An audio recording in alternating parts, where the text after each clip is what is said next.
Hello student आज की online class में हम पढ़ेंगे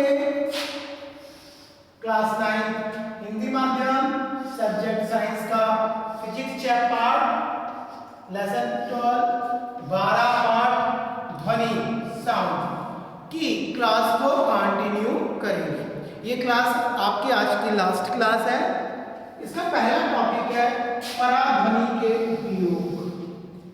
हम जानते हैं बच्चों, पराध्वनि या पराश्रव्य ध्वनि वह ध्वनि जिसकी प्रबलता लगभग 20,000 से अधिक होती है, जिसको सुनने से हमारे कान के पर्दे फट सकते हैं। ऐसी ध्वनि को हम पराश्रव्य ध्वनि कहते हैं। इतनी उच्च रेंज वाली या प्रबलता वाली ध्वनि का क्या उपयोग होता है उसके बारे में हम पढ़ेंगे। पराश्रव्य ध्वनि का पहला उपयोग है इसके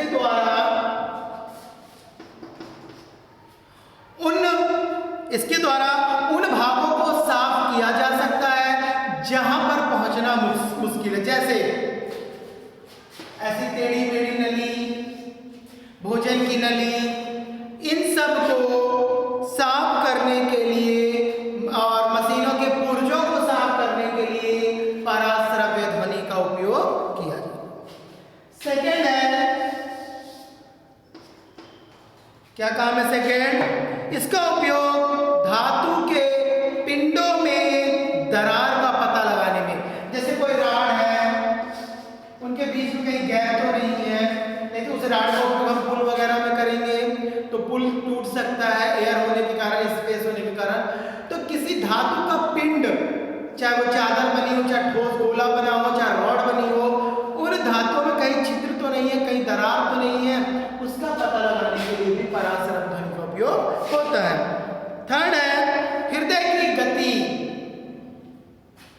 हृदय की गति पता लगाने में ईसीजी में, electrocardiogram,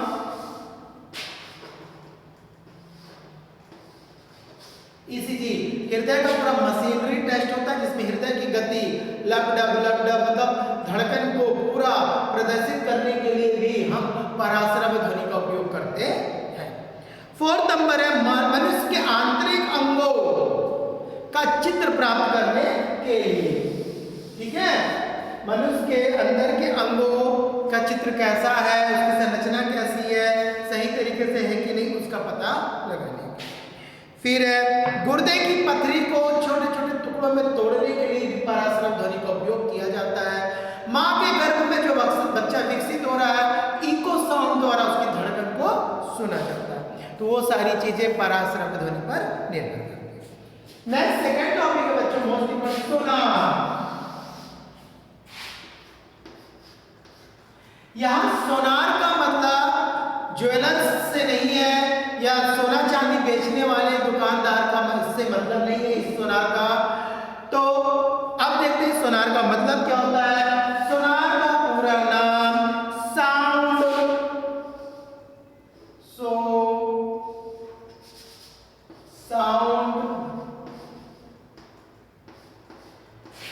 navigation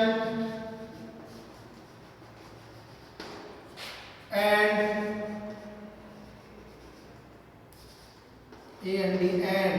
sound navigation and ranging.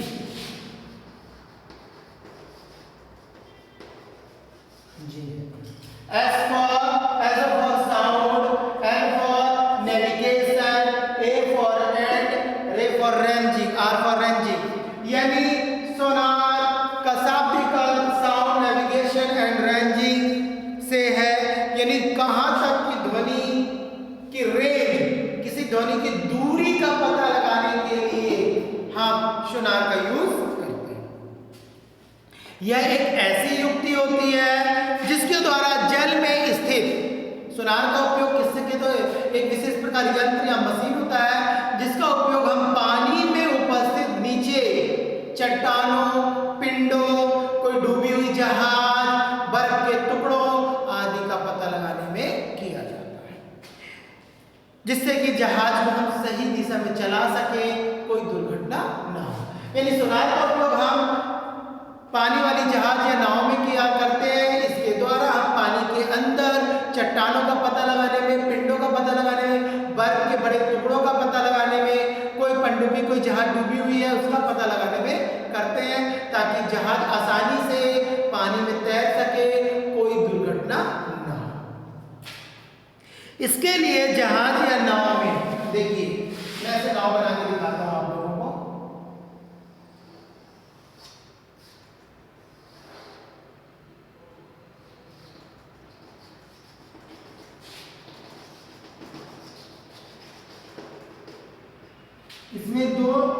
इसके दो भाग होते हैं इस यंत्र के, एक प्रेषित भाग,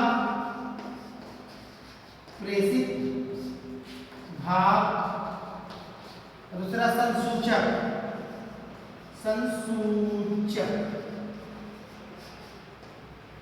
प्रमुख दो पॉइंट या दो भाग इसमें होते हैं, पहला प्रेषित भाग, दूसरा संसूचक भाग। प्रेषित भाग, जब नाव पानी में तैरती है तो इस प्रेषित भाग से ध्वनि, कौन सी ध्वनि? पराश्रव्य ध्वनि, तेज प्रबलता वाली ध्वनि यहाँ से तीव्र गति से निकलती है और ये ध्वनि उस आगे आने वाले चट्टानों से या बर्फ के टुकड़ों से या कोई पनडुब्बियों से या कोई पिंड से टकराकर वापस लौटती है, जिसे संसूचक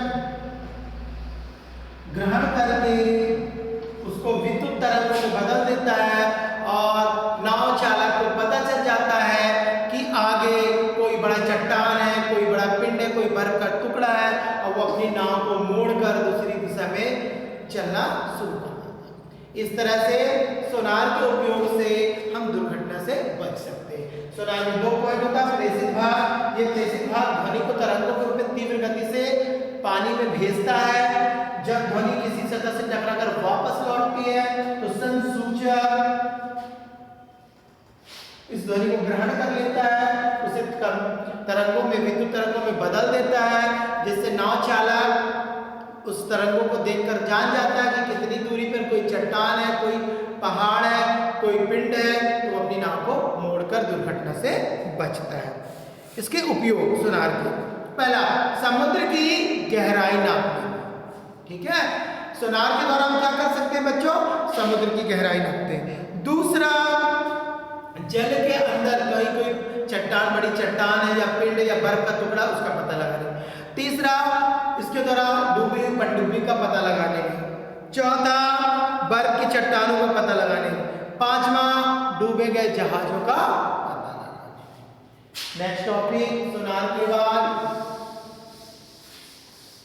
नेक्स्ट टॉपिक है कि हम सभी को मालूम है चमगादड़ रात्रिचर होता है, यानी ये दिन भर पेड़ों में लटका रहता है, दीवारों से चिपका रहता है और रात्रि के समय ये भोजन तलाश करने जाता है। तो रात में अंधेरा होने पर चमगादड़ को कैसे भोजन की स्थिति का पता चलता है? यह उड़ते हुए कीड़े मकोड़ों को भोजन के रूप में ग्रहण करता है। तो आखिर इसे कैसे पता चलता है कि भोजन कहाँ पर है?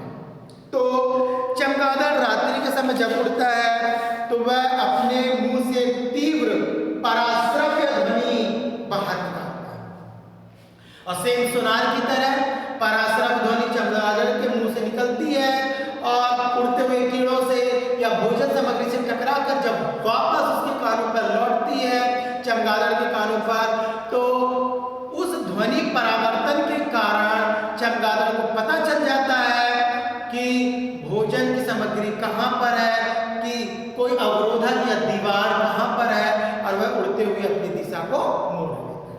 फिर से एक बार सुनेंगे, क्योंकि चमगादड़ रात्रिचर प्राणी है, वो रात को भोजन की तलाश में निकलता है। अंधेरा होने के कारण उसे भोजन कैसे दिखाई देता है? तो वह उड़ते हुए कीड़ों को कैसे महसूस करता है? उड़ते उड़ते हुए अपने मुंह से पराश्रव्य ध्वनि, तीव्र प्रबलता वाली ध्वनि को बाहर निकालता है।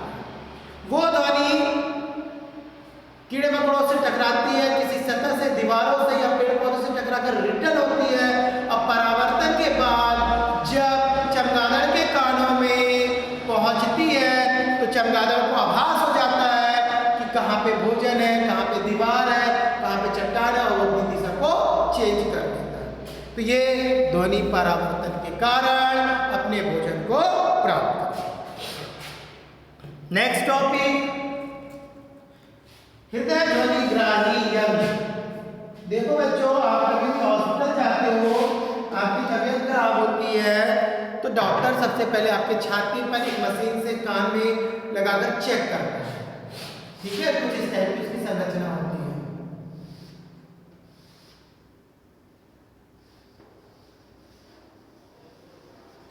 इसको हम कहते हैं आला, नॉर्मल भाषा में। पर ये है क्या? स्टेथोस्कोप।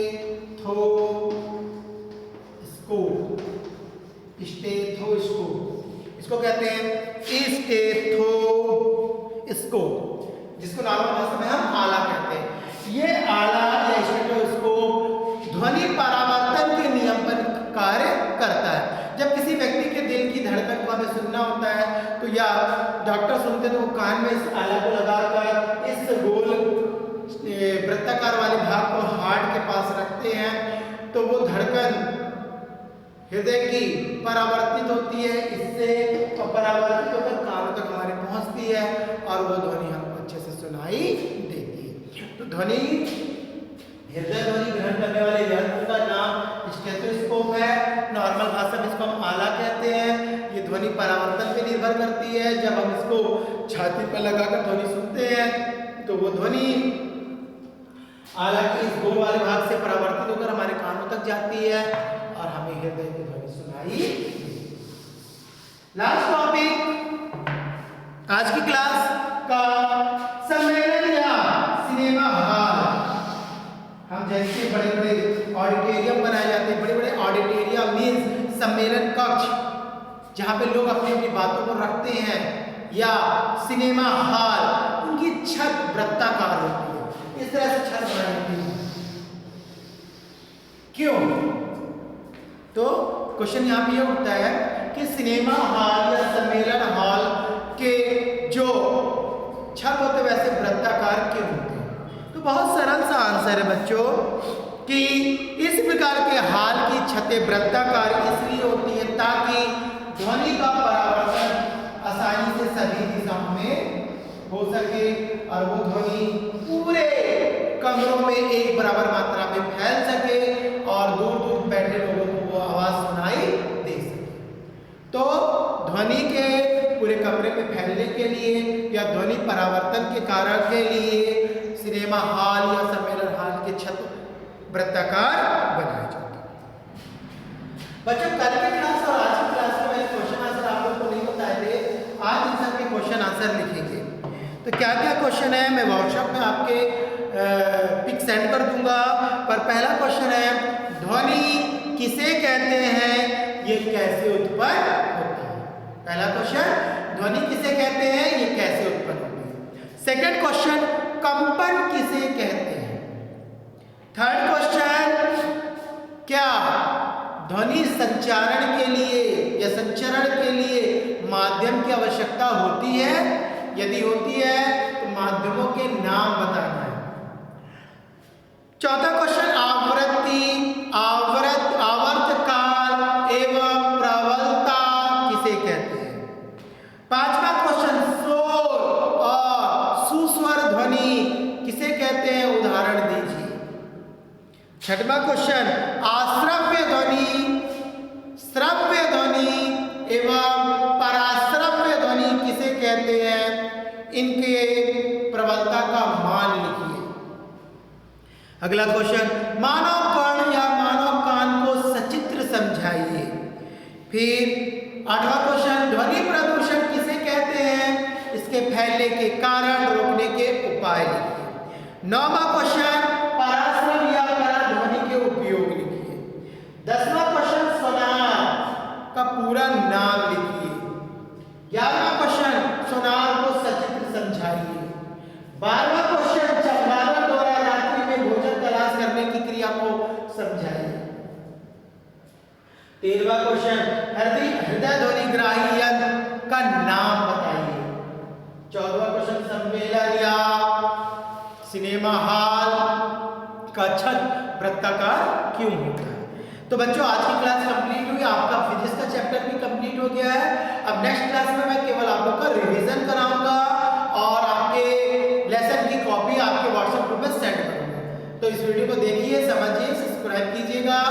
कमेंट में नाम दीजिएगा।